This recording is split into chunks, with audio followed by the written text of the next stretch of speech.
There's no feeling more intense than starting over. If you deleted your homework the day before it was due, as I have, or if you left your wallet at home and you have to go back after spending an hour in the commute. If you won some money at the casino and then put all your winnings on red but it came up black. If you got your best shirt dry cleaned before a wedding and then immediately dropped food on it. If you won an argument with a friend and then later discovered that they just returned to their original view. Starting over is harder than starting up. If you're not ready for that, like if you've already had a bad day, then what you're about to go through might be too much. Feel free to go away and come back. I'll be here. Alright, thanks for coming with me on this trip. I'll understand if you have to take a break at any point.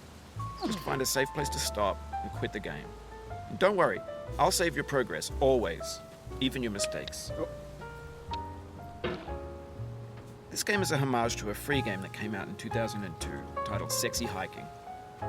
The author of that game was Jazuo, a mysterious Czech designer who was known at the time as the father of B games. And B games are rough assemblages of found objects. Designers slap them together very quickly and freely, and they're often too rough and unfriendly to gain much of a following. They're built more for the joy of building them than as polished products. In a certain way, Sexy Hiking is the perfect embodiment of a B game. It's built almost entirely out of found and recycled parts, and it's one of the most unusual and unfriendly games of its time. In it, your task is simply to drag yourself up a mountain with a hammer. And that act of climbing, in the digital world or in real life, has certain essential properties that give the game its flavor. No amount of forward progress is guaranteed.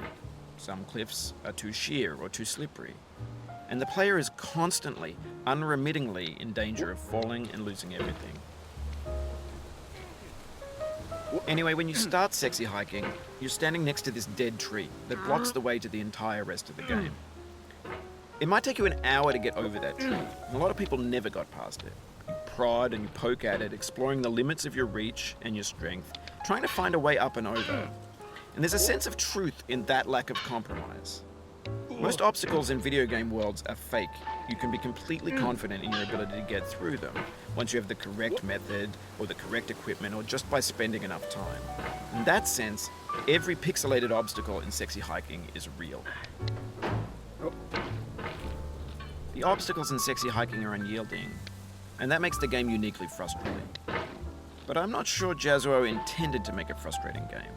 The frustration is just essential to the act of climbing, and it's authentic to the process of building a game about climbing. A funny thing happened to me as I was building this mountain.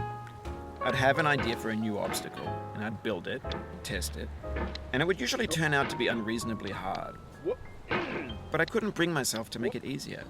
It already felt like my inability to get past a new obstacle was my fault as a player rather than as a builder. Imaginary mountains build themselves from our efforts to climb them, and it's our repeated attempts to reach the summit that turns those mountains into something real. When you're building a video game world, you're building with ideas, and that can be like working with quickset cement. You mold your ideas into a certain shape that can be played with, and in the process of playing with them, they begin to harden and set until they're immutable, like rock. And at that point, you can't change the world. Not without breaking it into pieces and starting fresh with new ideas.